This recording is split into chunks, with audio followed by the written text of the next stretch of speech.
Shalom saudara-saudari terkasih, Suara Gembala kali ini akan membahas tentang pentingnya pertobatan, saudaraku.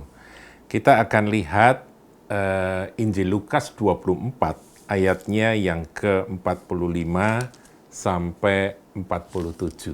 Saya bacakan.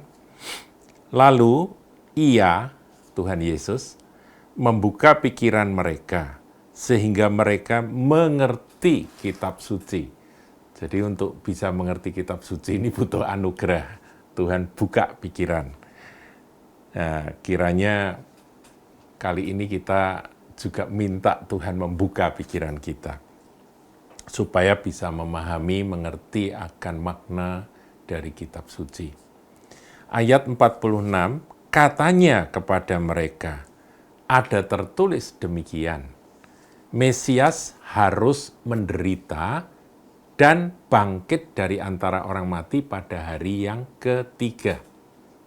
Ayat 47, dan lagi, dalam namanya berita tentang pertobatan dan pengampunan dosa harus disampaikan kepada segala bangsa mulai dari Yerusalem. Saudaraku, kita tidak boleh punya satu pandangan yang tidak lengkap tentang keselamatan. Keselamatan di dalam Tuhan Yesus Kristus itu memang karena percaya kepada Dia. Firman Tuhan dengan jelas di dalam Yohanes 3 ayat 16, supaya barang siapa percaya tidak binasa melainkan beroleh hidup yang kekal. Itu ya dan amin. Tetapi di dalam pemberitaan Injil, percaya itu ternyata tidak bisa berdiri sendiri. Kita yang memberitakan Injil kepada orang-orang yang belum menerima Yesus Kristus sebagai Tuhan dan Juru Selamat, kita harus menyertakan akan berita pertobatan. Nah, saudaraku, kita lihat ya di dalam Markus, Injil Markus pasal 1 ayatnya yang ke-14 dan 15. Yesus tampil di Galilea. Sesudah Yohanes ditangkap, datanglah Yesus ke Galilea memberitakan Injil Allah. Injil itu kabar baik, saudara, good news.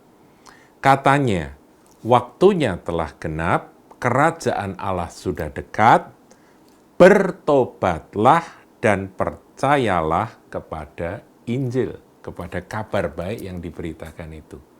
Kabar baiknya bahwa Yesus sudah datang, Yesus sudah menyelesaikan akan karya keselamatan bagi umat manusia, itu adalah kabar baik. Tetapi Injil atau kabar baik ini didahului dengan kata bertobatlah. Jadi pertobatan adalah kata pertama dari berita Injil, saudaraku. Makanya tadi di dalam Lukas yang ke-24 ayatnya yang ke-47 dikatakan, dan lagi dalam namanya berita tentang pertobatan dan pengampunan dosa harus disampaikan kepada segala bangsa mulai dari Yerusalem. Jadi berita yang luar biasa, yaitu bahwa Juru Selamat sudah datang dan sudah menyelesaikan akan karya penebusan, sehingga jaminan keselamatan itu tersedia bagi semua orang yang percaya, itu harus didahului dengan berita pertobatan. Nah, saudaraku, kali ini kita akan meneliti tentang makna dari pertobatan tersebut. Sebelum Tuhan Yesus memberitakan Injil, ada satu tokoh yang namanya Yohanes Pembaptis. Yohanes Pembaptis ini adalah orang yang diutus untuk mendahului Sang Mesias, ya, merintis jalan bagi Sang Mesias. Nah, ini sebuah gambaran bahwa Mesias, yaitu Tuhan Yesus Kristus, yang adalah jalan kebenaran dan hidup ini, harus didahului dengan pelayanan dari Yohanes Pembaptis. Nah, Yohanes Pembaptis ini memberitakan pertobatan. Nah, saudaraku, inilah kekayaan dari kebenaran firman Tuhan. Kita nggak boleh menekankan akan percaya saja, kemudian kita melemahkan akan berita pertobatan. Itu bukan apa yang diajarkan oleh Injil atau firman Tuhan. Firman Tuhan mengajarkan bahwa sebelum Tuhan Yesus tampil, ada pelayanan dari Yohanes Pembaptis yang memberitakan pertobatan. Nah, saudaraku, kita lihat apa yang dilakukan oleh Yohanes Pembaptis sebelum Yesus tampil. Ya. Yesus tampil di Galilea itu setelah Yohanes ditangkap. Sebelum itu, Tuhan Yesus belum tampil. Nah, kita lihat pelayanan Yohanes yang mendahului akan pelayanan Kristus itu. Kita lihat di dalam Yohanes pasal 3, ayatnya yang ke-7 mulai ya. Lalu ia berkata kepada orang banyak yang datang kepadanya untuk dibaptis. Katanya, "Hai kamu keturunan ular beludak, siapakah yang mengatakan kepada kamu supaya melarikan diri dari murka yang akan datang?" Yohanes Pembaptis ini keras sekali, saudaraku.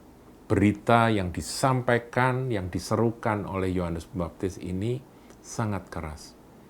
Dia sebut orang-orang yang datang, orang-orang Yahudi yang datang untuk minta dibaptis itu, dia katakan, "Kamu keturunan ular beludak.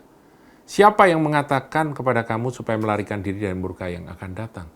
Artinya, siapa yang bilang bahwa kamu itu akan luput dari murka yang akan datang? Kemudian ayat 8, sebelum mereka dibaptis, dia menyerukan. Ayat 8 bunyinya apa? "Jadi hasilkanlah buah-buah yang sesuai, sepadan dengan pertobatan." Pertobatan itu bukan sekedar perkataan, "Aku bertobat." Aku bertobat, bukan, saudaraku. Pertobatan itu bisa dinilai. Ada buahnya, ada hasilnya. Hasil pertobatan dari seseorang itu kelihatan. Bisa dinilai, bisa dilihat oleh semua orang. Jadi hasilkanlah buah-buah yang sesuai dengan pertobatan. "Dan janganlah berpikir dalam hatimu, Abraham adalah bapak kami, karena aku berkata kepadamu, Allah dapat menjadikan anak-anak bagi Abraham dari batu-batu ini." Selama ribuan tahun barangkali, orang-orang Yahudi merasa mereka bangsa pilihan. Mereka keturunan Abraham, mereka adalah pewaris dari janji Allah kepada Abraham. Jadi mereka berpikir bahwa apa saja yang kami lakukan, apa saja yang kami perbuat, toh kami adalah keturunan Abraham. Jadi kami pasti akan selamat. Nah, saudaraku, pikiran yang sesat seperti ini diluruskan oleh berita pertobatan yang disampaikan oleh Yohanes Pembaptis dengan sangat keras. Yohanes katakan, "Hasilkanlah buah-buah yang sesuai dengan pertobatan, dan jangan berpikir dalam hatimu, Abraham adalah bapak kami." Jadi saudara, kalau zaman sekarang, jangan berpikir karena Anda lahir Kristen, maka otomatis Anda beroleh akan kasih karunia itu. Hasilkanlah buah-buah yang sesuai dengan pertobatan. Bagi Tuhan, untuk menjadikan orang itu keturunan Abraham, dikatakan di sini ya, Allah dapat menjadikan anak-anak bagi Abraham, itu gampang sekali. Batu-batu aja bisa dia bikin menjadi keturunan Abraham. Jadi saudaraku, kita nggak bisa menepuk dada, aku anak pendeta, aku anak majelis, itu nggak bisa lagi. Ini urusan pribadi. Apakah aku sudah bertobat? Apakah aku sudah menghasilkan buah-buah yang sesuai dengan pertobatan? Kemudian ayat 9 dikatakan, "Kapak sudah tersedia pada akar pohon, dan setiap pohon yang tidak menghasilkan buah yang baik akan ditebang dan dibuang ke dalam api." Saudara, saya percaya ini adalah kebenaran.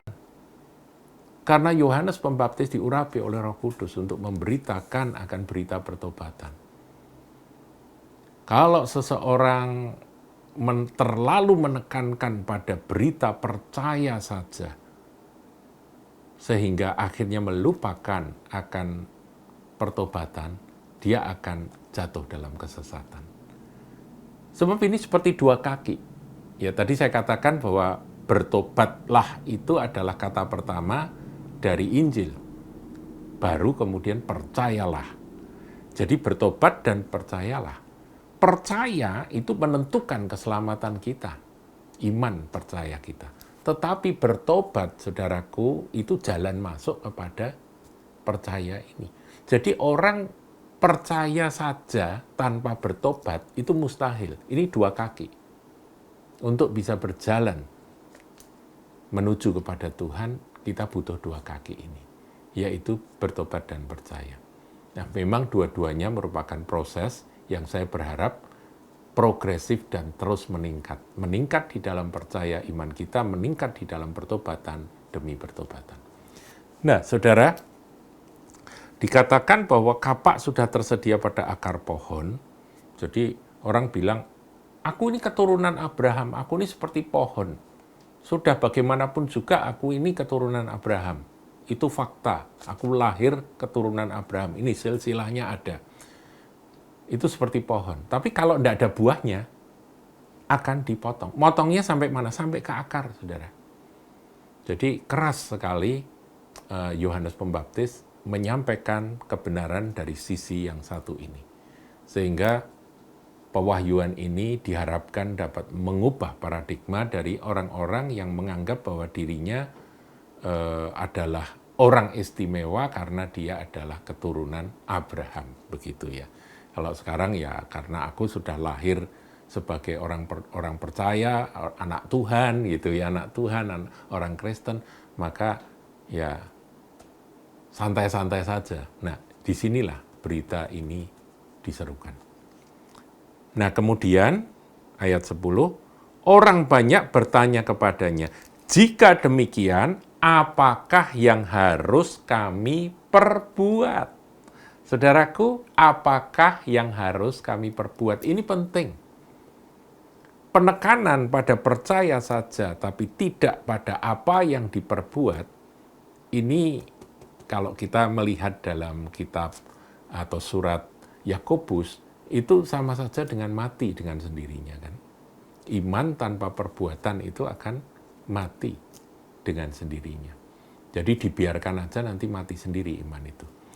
Nah, demikian ketika orang itu kena firman ini dan mereka bertanya kepada Yohanes, apa yang harus kami perbuat? Itu adalah pertanyaan yang sangat-sangat menentukan.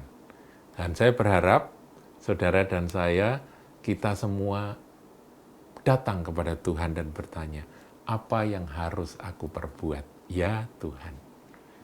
Ini bukan karena kalau aku berbuat sesuatu maka aku diselamatkan. Bukan. Keselamatan adalah tetap kasih karunia dan anugerah. Tetapi ini adalah satu kerinduan kita untuk menghidupi kebenaran firman Tuhan tentang bagaimana aku menghasilkan buah-buah pertobatan. Kita akan lanjutkan ya dalam suara gembala berikut tentang poin-poin apa yang harus dilakukan untuk menghasilkan buah pertobatan ini. Tuhan Yesus memberkati.